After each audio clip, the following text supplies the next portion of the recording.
Life of love. Life of love. With Joy Wilson. Hello, dear friends, and welcome to another episode of Life of Love, where we gather every week to explore in our hearts the magic of connecting with those around us, and oftentimes it relates to connecting to ourselves and our divinity. And today is no exception. We're having a divine guest, a divine soul. June Edward is here, and she has been a psychic for her entire life. And so many times we have gifts, but we stuff them in the corner. But her world has supported her in her journey and in connecting with her psychic abilities. And she's said yes to the calling. And she didn't realize she was a medium till later in life, but her abilities are strong. In her bio, I was just blown away by her gifts, and even with a near-death experience at the age of 27, and she came back. So it's always powerful to hear from our divine sisters who are ready to share this. And when you're open to the message and ready to receive it, it can change your perspective through living through their experience. So June is one of those divine souls that has said yes to sharing her story. And I'm honored to have you, June, on this show. She's from Florida and I'm in Georgia. Thanks for having me. Oh, it's a delight. It's an absolute pleasure. I've been looking forward to this, and I feel like today was a perfect synchronicity for us. So, I honor this space for creating to, share. You have this great book about love and karma, and, I want to pick your brain, like what do you feel we need? What's humanity needing right now? Let's start there. Oh, humanity needs a lot right now. I think humanity needs to remember why they're here, because that's been lost, unfortunately. There's a lot playing out in the world right now, and if you chose to reincarnate and be here right now, you're here for a reason. And everybody is fighting about politics, but politics is just the playing field. This is about good and evil.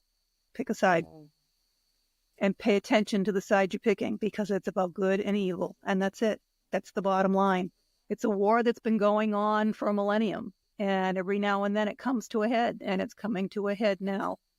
And this is why it feels like time has sped up. And we were talking about that earlier. Things are happening so quickly and so fast, because time is just a construct that we created. The faster you move, the slower time is. So the slower you move, the faster time is. That's kind of how it works. On the other side, they're moving at the speed of light. If you look at quantum physics, 160,000 miles per second is how fast they move on the other side.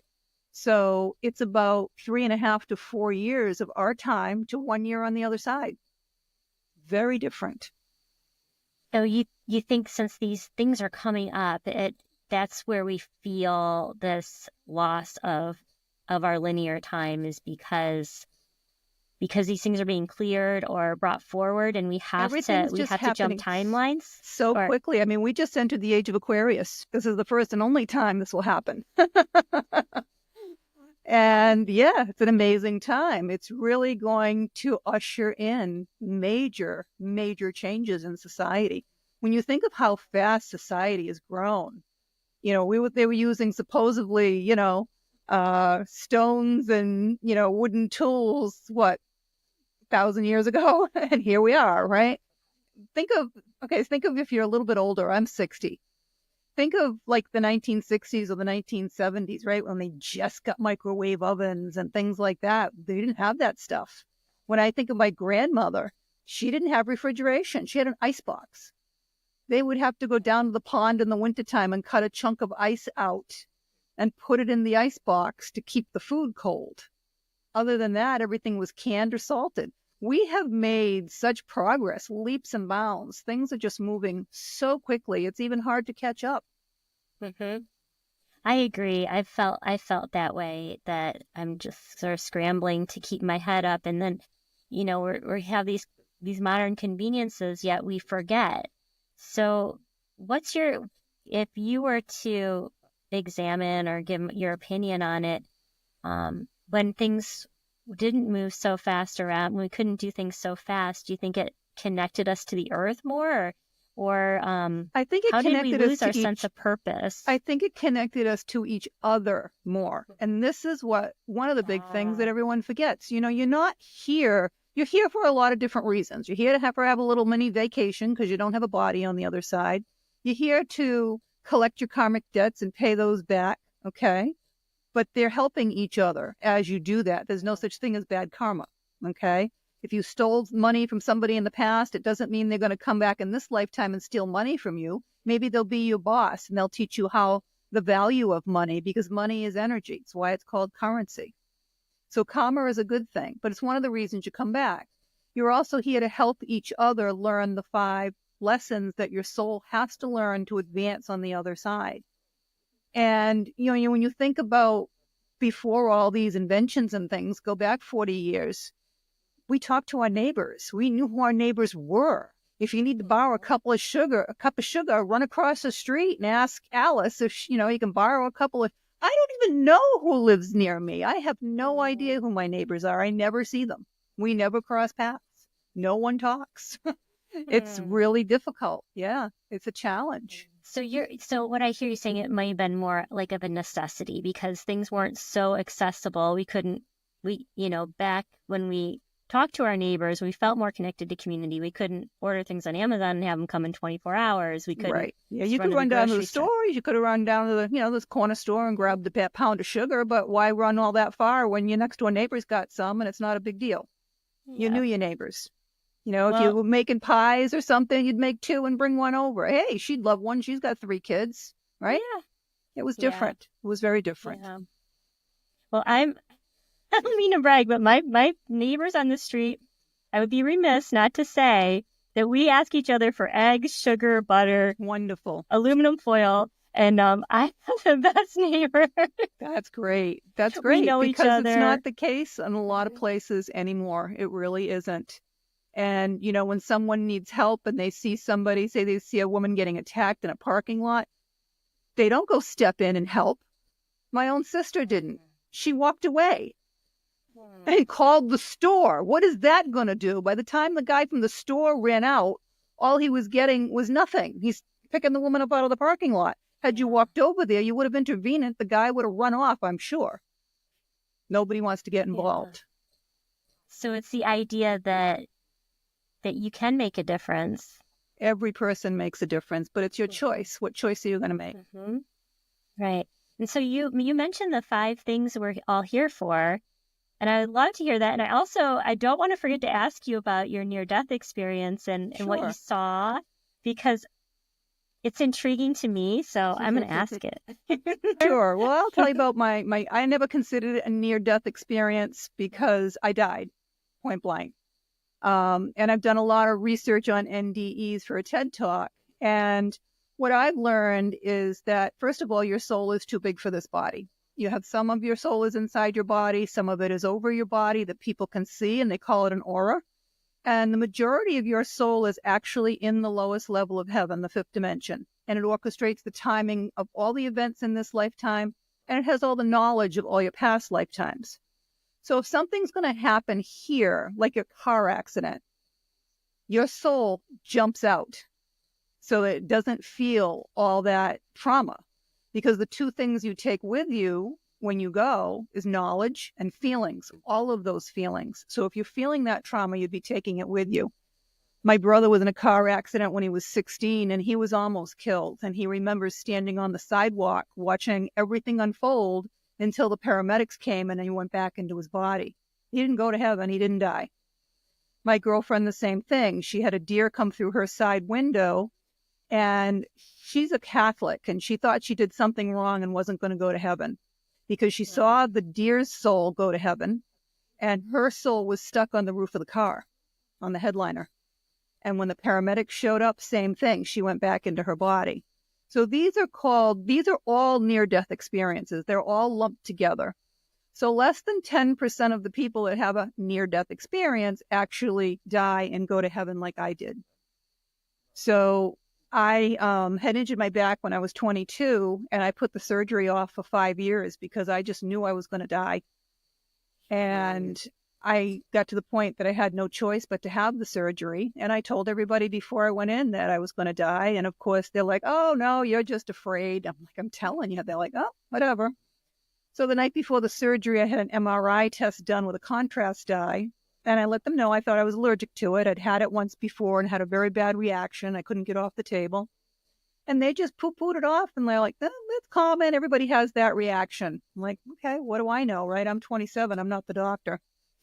And as soon as they administered it to me, I died. And everybody that does get to heaven or to that point, their experiences are a little bit different. I immediately was just taken and was on the other side. And I could still see everything that was happening below. I could see everything in the hospital. I could, see what they were doing to my body and see the nurses talking about it at the station and the room in the back. But as soon as I got there, there was a movie, basically, like sitting in the front row of an IMAX theater, and it was a life review. And I was getting a life review. And it was, again, everyone's different, but mine, it was just all the people that had really helped me in my life and the times in my life that had been very, very happy for me. What was interesting in hindsight, that my children weren't in there, which was very interesting. Didn't notice it at the time. And then behind me, I heard someone tell me that it's not really my time. I can stay if I want to, or I could go back. It's my choice.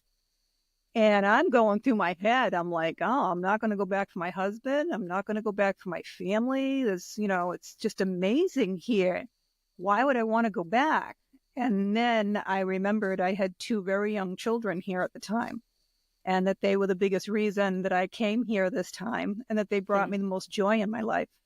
And as soon as I decided I was coming back for them, I was back in my body instantly. Power of love. Yeah, absolutely. Absolutely. And my third one wasn't born yet. So you didn't get any premonitions about what may happen if you came back, or what would happen if you stayed? Not at that time. No. Not at that time. I know now that, we make our life plan. It's like make a Monopoly game, and you choose. It's like you're making a game up, and you're deciding who's going to come back with you that you owe karma to, that you're going to pay, and who you're going to collect from. And you decide what's going to happen in your life. So taking your own life is never an out. That's an option. Okay.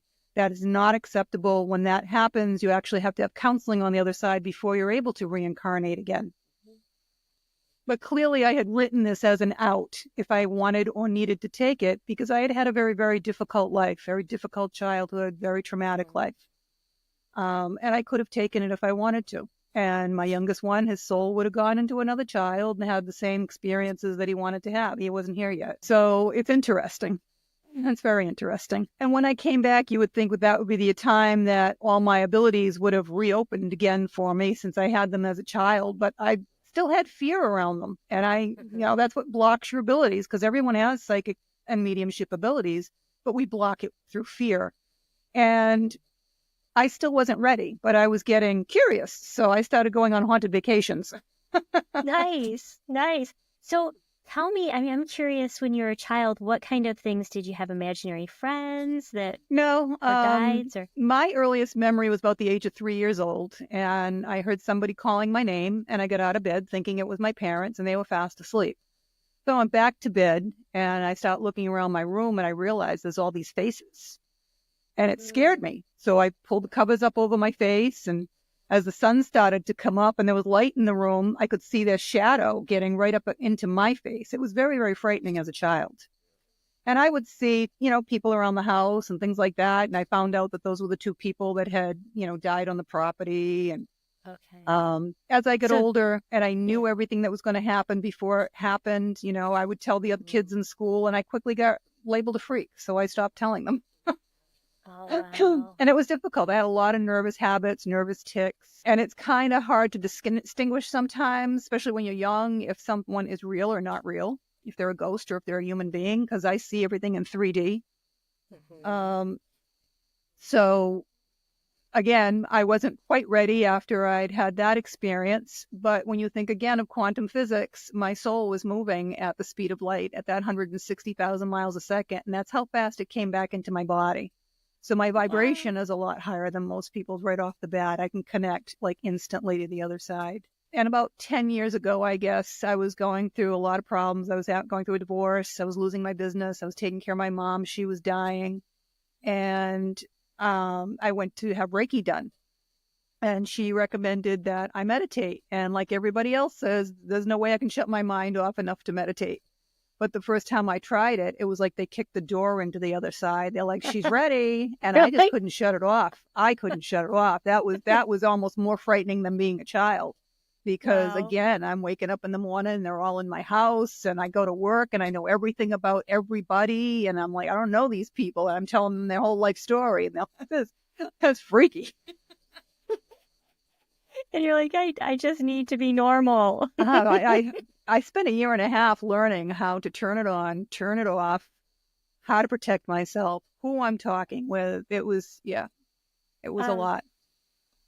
So maybe that's why you were drawn to the haunted, going on haunted experiences, so that you could sort of put your feet into it because you knew there was activity in those areas. Were you seeing things that they weren't seeing? I was trying to get EVPs, and I started seeing the energy again and seeing the orbs again and hearing the voices again, and it's like, oh, okay, this is kind of cool.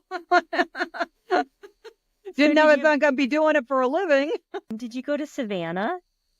I did go to Savannah. Yeah.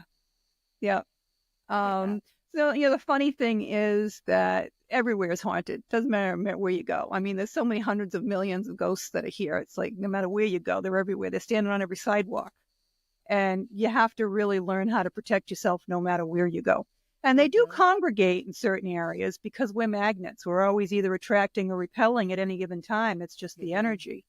And, it's like when I've gone to homes that need a house clearing or something, I've found basements full of, like Irish immigrants because when they passed, that was their safe place. They all stayed there. The same thing on the Underground Railroad. I found attics full of black slaves because that was their safe place. So they all kind of congregated when they died because they didn't go into the light for whatever reason. Most of the time it's fear. Like that's what I was going to ask you. Like what distinguishes the souls that don't go into the light? It's a fear. Most of the time it's fear. A lot of times I've had people that souls that died because they were on drugs and things like that. And they were afraid that they let their parents down. So they aren't going into the light because they're afraid they'd let somebody down. Or other people that maybe they were gay and they were told that, you're going to go burn in hell because you're gay. So they're afraid to go into the light. I've had a lot of little children that die and don't even realize they're dead because it was either, they were sick, they had fever, something. And they've been walking around for 100 years still looking for their parents. So it's hard for a lot of them. And most of them go into the light for me immediately. So if you can kind of connect with them and let them know it's okay, you've seen them transition. Yeah, if I can bring a family member through to make it a little easier for them, I do. But the only people that I have trouble bringing into the light are ones that really enjoy what they're doing here and don't want to go, or they've killed people. Once they go, if they don't have remorse, they go downstairs, not upstairs. So I can't help them, and I can't tell them what's going to happen once they go into the light, knowing that they've killed someone. I don't know. Yeah. Wow, that's fascinating. It's just such a universal, like people spend their lives being scared of dying, and so to have some kind of idea that living your best life and trying to address fear so it doesn't control you can make a huge difference. Trust me, this is not living your best life. Once you go to the other side, that is absolutely living your best life. It's just amazing. Making the choices that can get you there. Yeah. Well, there's really the only ones that are not in heaven, quite honestly, is if you take someone else's life and you have no remorse. That's it. Or you've sold your soul to the devil. Those are the only two reasons you would not go into the light. And he's a forgiving God. I mean, if you have remorse, you've taken somebody's, soul and you have remorse for that, he's a forgiving God. And there's only one, just so everybody knows. There's a million religions, but guess what? You get to the other side, there is only one, and you can call it whatever you want. Source energy, God, Buddha, doesn't matter. There's only one. Everybody's in the same place. Sorry to tell you. Right, this idea of separation, that's what's holding so much of Well, there our are things different back. levels. You They've have to pick described a line. Yeah, they've described it to me that it's kind of like a layer cake on the other side. And you go to the dimension and the layer based on how advanced your soul is and your belief system, so that you're with kind like minds for the most part. And again, in this body, I can only go back and forth to the lowest level, the fifth dimension. But they did allow me to see the upper dimensions when my mom died. I actually saw her soul leave her body, and her family and Archangel Michael bring her to the higher dimensions on the other side. Yeah. So I was able to just watch it. And then it must be so much easier to know she's there. And Oh, yeah. and They go back and forth all the time. She visits all the time. she visits. Yeah. Yeah. They And love to be remembered. They don't want to be forgotten. They kind of still living this lifetime, even on the other side. So they're still connected to everything they did in this lifetime while they're on the other side until they come back and reincarnate again. Yeah, I've asked relatives and friends to give me signs. I'll say, show me something, and I always get something. Yeah, I always well, get absolutely. something. You just have to pay attention. Absolutely. There's a song, the way a candle burns. I've had so many different objects just left where I didn't put them there. I know. I remember coming home one day and finding a big turkey feather, this big, going up my staircase to the second floor. I lived alone. And I had just had a flock of turkeys at the golf course in between us trying to hit the balls. And I didn't look up the spiritual meaning of it. So when I got home, here's this turkey feather. I'm like, oh, okay, I will look up your message. Look it up. You gotta look it up. I had that this morning. I was walking my dog, and I'm not kidding you. There were 10 turtles looking at me. Yeah, and it's usually a when I message. turn Anything that's out of the ordinary is a message to you from the other side. I have to look up turtles. Yeah. Oh, it's a great. Wait till you look that one up. I think I've gotten that one before too. Have you? Okay. Yeah. Because usually I know that they like hide from me when I come around the corner. Like they just go down quick. But this morning they were all peeking at me, and they didn't dive away. So I'm like, oh, this is something. Yeah, anything anything out of the ordinary is a message. Yep. I love it. And then you could just look it up. I've done it. How do you so look you it always up? want to look up the spiritual meaning of. That's Mm-hmm. what you want to do. The spiritual meaning of, and you'll get 3 or 4 different meanings. Whatever meaning resonates with you is the meaning that was meant for you. Perfect. That's how it works. Yeah. Yeah, it's a free. I've done it before. It's a free search. Yeah. But you're right. You have to put the spiritual meaning of. Right. That's what's important, because otherwise you'll get all these other things, So, okay, question. The zombie type ghosts that you say they're in the basements and are part of they're their not souls. zombies. To me, zombies. They look like you and me. They're just regular people. They just don't have a body. Okay, so they don't look like dark, like.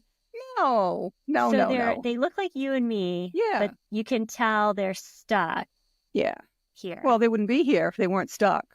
So everything's energy. Everything in the universe is energy. So you have to really get attuned to feeling energy, okay?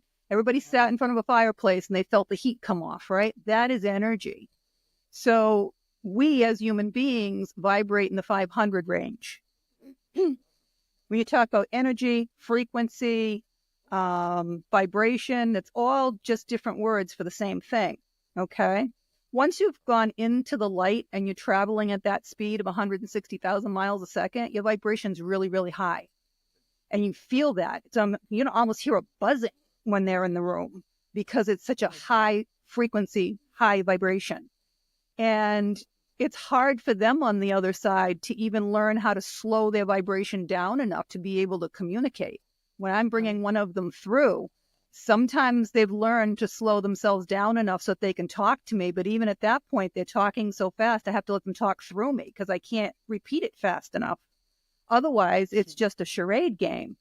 And other ones have learned to slow their energy down enough that they can, hit the light and make the light blink for you or move an object, things like that. But it's that. So if anybody wants to watch the movie Ghost again with Patrick Swayze, and he's trying to move an object and his hand keeps going through it. It's because he's got too much energy. He's trying to slow his energy down enough to be able to move it. So when I experience a spirit here that's technically a ghost because they have not gone into the light, they vibrate at the same vibration as a human being. So for instance, when I was doing some missing person cases, if they've gone into the light, I can tell them right away that they've passed away because they're on the other side. But if they have not gone into the light, if they don't want me to know that they've passed away, I have no idea. I think I'm looking for a living person because the vibration, the energetic vibration is the same. Okay. One day I was in the grocery store in the morning shopping. I usually go right after the gym. And I see this guy at the front door as I'm going by with my carriage to check out. I see this guy, and he looks like a homeless guy. And I thought he was a spirit, but then I wasn't sure. So I looked a second time. And when I did, that's when he's like, "You can see me." I'm like, "Oh no." I said, "Listen, I'm not working." He goes, "You need to talk to me." And I said, "I'm not sorry, but I'm not working right now." He get angry. And there was a display when you said of that, I'm sorry, did you say it telepathically or did you say it out loud? No, telepathically. Okay, because I was like, and people are thinking, well, when you have your earbuds in, they think you're on the phone. So it doesn't matter now. No, telepathically. That's how all the conversations kind of occur. Okay. But there was a display of hot dog and hamburger buns there, and he got mad. So he picked up a dozen and he threw it at me. And it came off the shelf, and it really only went about 3 or 4 feet. But the poor girl at that register saw it happen, and she looked at me. She goes, "Oh my God, did you just see that?" And I'm like, "Yep." I just smiled and kept walking. You didn't rat him out. But they look like everybody else. It's no different. Oh wow.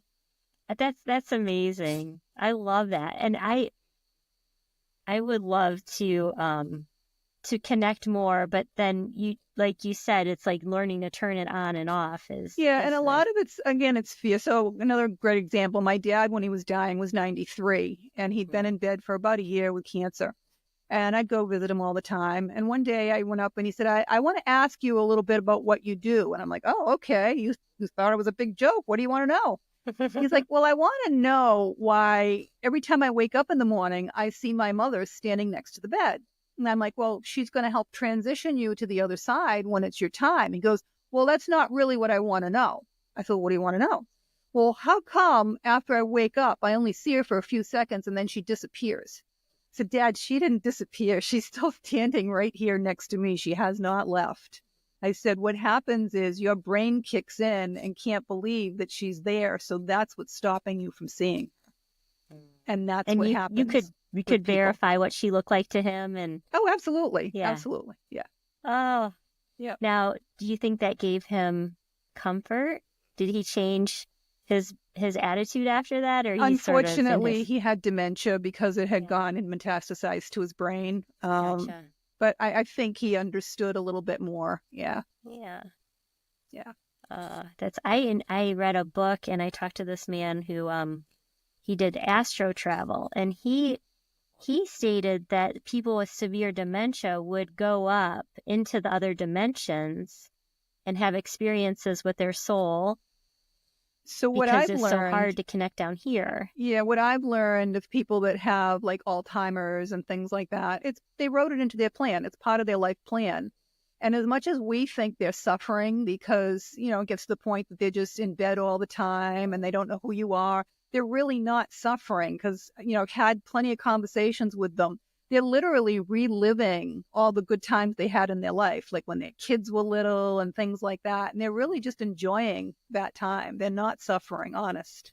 Well, that's going to give my mom a lot of solace because one of her good friends is going through pretty severe dementia and, very confused. And she, she's worried it's about tough Debbie. on us because we don't fully understand it, and to see someone you think they're going through all that, but they really did write that into their life plan, believe it or not. And they are just doing a lot of remembering. Yeah. Living in, the good times of their past, basically. Yeah. Yeah. So it's the best thing just to send them love and compassion and accept. Absolutely. Help them physically when you can, because, they're basically, like he said, they're on other astral planes almost for the most part. They're doing the past thing. And what's interesting too is after your soul leaves your body, I mean, you can do it here because you can project more of your soul outside your body if you wanted to astral project. I've done that quite a few times, but time travel as well. I've only done that, but I've brought souls through from the other side and, asking them, oh, what are you doing?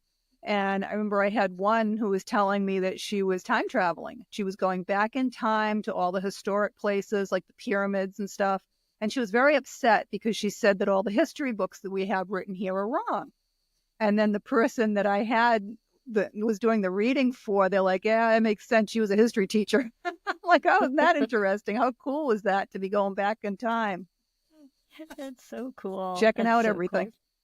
Yeah, I mean, you wonder how people can write historical fiction and then you can think, well, maybe they are really time traveling because I don't know if you've ever read I think The Outlander with one from Claire. Scotland? Huh? Yeah, Claire Yeah. and Jamie. Yeah. The Outlander. Yeah, that was good. Yeah. Well, I a lot of used to people read have great those. imaginations too. And a lot of Yeah. people, you can pull from your past lives. Mm-hmm. We bring through from lifetime to lifetime a lot of different traits from our past lives. They follow you lifetime to lifetime for different reasons. Mm-hmm. And so you can draw on that as well sometimes. And that's what when you see somebody and you're like, I felt like I know this person. I have a connection. That's probably their past life. Well, you do travel lifetime to lifetime with the same soul group. Every archangel has a soul group, and you come back through each lifetime with the same people in the soul group. But there's millions of people, hundreds of millions of people in your soul group. But it's a matter of who you're interacting with, who do you owe karma to, what are you going to do this time? My son, I was looking back to see if we could reincarnate as animals when I was writing my first book. And, I went back on the other side and asked him if we can reincarnate as animals and trees, and I didn't get an answer. So I went back into my Akashic records, which is our book of life, to see where this dog had been in my past life. And lo and behold, my middle son had been my dad. And we saved this man's life. And he came back as the dog in this lifetime. My son had him for 4 years, and I had him for 4 years. Yeah. And when he comes through every now and then he comes through as the man or the dog, and I recognize his energy either way. Oh, yeah. That is so precious. I know so many people just have this connection with their dogs. And I had no idea why I had such a connection with it. It was the freakiest thing in the world. And my son had found him in a box on the Texas-Mexican border as a puppy. Oh. And he had him when he was in the service for 4 years, and then he had to give him up. And he used to tease me when I'd go visit him. He's like, Mom, if I swear to God, if I didn't know better, my dog loves you more than me. And I just loved this dog. I don't know. We had such a connection, which I've never had before with somebody's dog. And now I know what to say. Yeah. Oh, what a gift. I mean, seriously, I know you've changed a lot of people's lives with your insight. And I try. I hope. I try to help. I can't help everybody, but if I can help somebody, then that's one more person that I've helped. So you said you're a golfer. Oh, I love to golf. When you're playing, do you know if you're going to hit a good shot or a bad shot, or if they suck all the time? It doesn't really matter. If I was any good, I'd be out on the league. Right? I'd be out with Tiger Woods. I just play for fun. Some days are good, some days are better. You don't know the days to put money on your shots. No. Oh my goodness, this has been such a great time. I wanted to circle back to the 5 purposes. Oh, yes. Okay. So my latest book, All's Fair in Love and Karma, was actually the result of my 7-week relationship mastery program. Okay. And that program was really geared towards people having issues in relationships. But remember, everything is a relationship. Even business is a relationship. You're in a relationship with your boss, your coworkers, your clients. So the program actually teaches people how to get in touch with their soul, how to recognize energy, how to raise their vibration, how to balance their energy so that they can maintain the law of attraction and understand why things are happening in their lives. So the result of that program was this book. And everyone that's gone through the program, their lives have been amazing.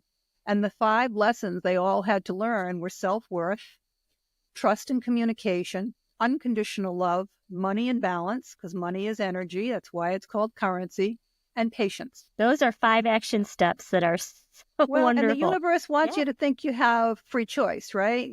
free will, but your only free will, honestly, is to whether or not you're going to fast track and learn those lessons and have an amazing life, or whether or not you're going to delay those lessons. And you can delay them your whole lifetime and have to come back next time and have to relearn them.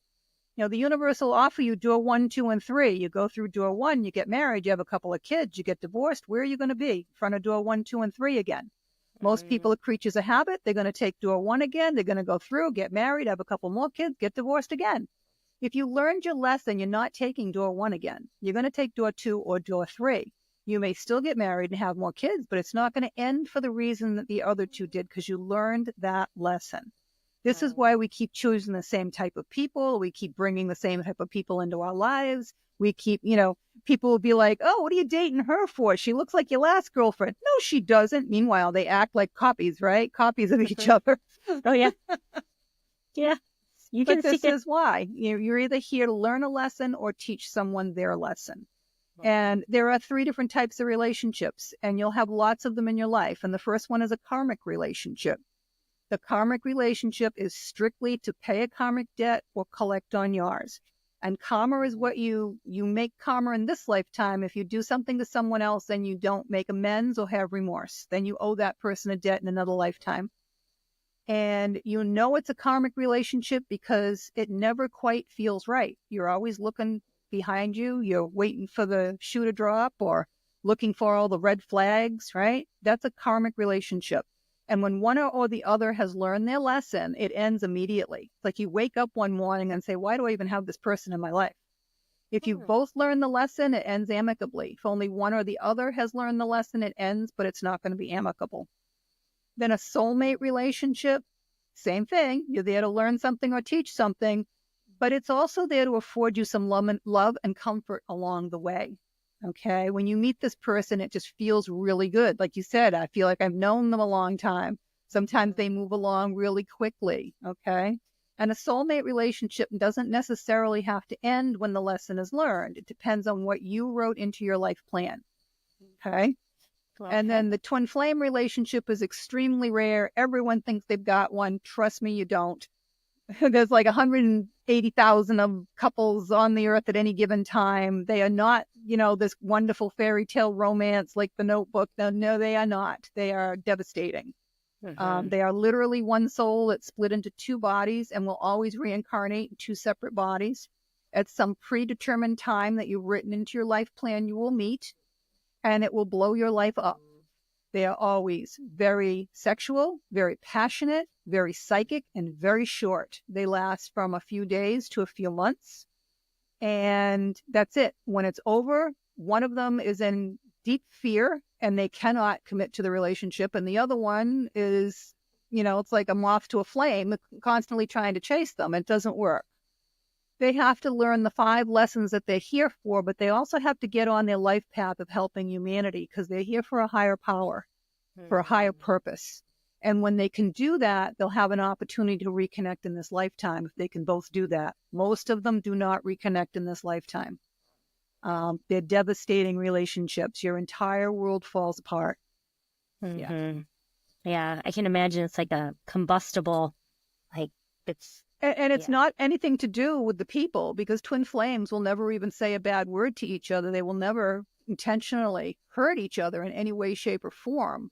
They don't swear at each other. They don't do those types of things. That's not what it's about. But just the mere fact that one of them ghosts you, you can't understand it because it's such the deepest relationship. You have that connection. You don't understand. It's devastating. Yeah. I love this. And you're doing sacred travel, right? You're organizing a cruise? I'm doing a retreat. Yep. It's a 7-night Western Caribbean and Virgin Island cruise. It's going out the first week of March. There's a few cabins left, and there are 4 workshops that I'll be doing on our days at sea. Oh, wow. So it'll be a lot of fun. Do you picture it being single people going or couples? There's both. And There's it's both? kind of a reunion for a lot of people that had gone through my relationship coaching program as well. Nice. Yeah, it should be a lot of fun. You can reconnect with them. Yeah. Yeah, there's a lot of perks. I got the cruise line that's Norwegian to give us a lot of different perks for the package. And it leaves out of Port Canaveral, Florida. Oh, that's perfect for you. Yeah. Yeah. And if you go to the website, juneedward.com, you can find all the information on the retreat. It's under events. There's lots of videos that you can watch. There's a free webinar you can sign up for to learn how energy works and see if you're interested in the Relationship Mastery Program. There are links to all of my books on there, including All's Fair in Love and Karma. And you can Nice. schedule an appointment with me if you'd like as well. Oh, I'm so excited, and I'll put a link to your website Thank in the you. show notes. And just thank you for your time. This has just been a my magical pleasure. conversation. I know I'm My going to pleasure. love listening to it over and over. Well, thank you for having me.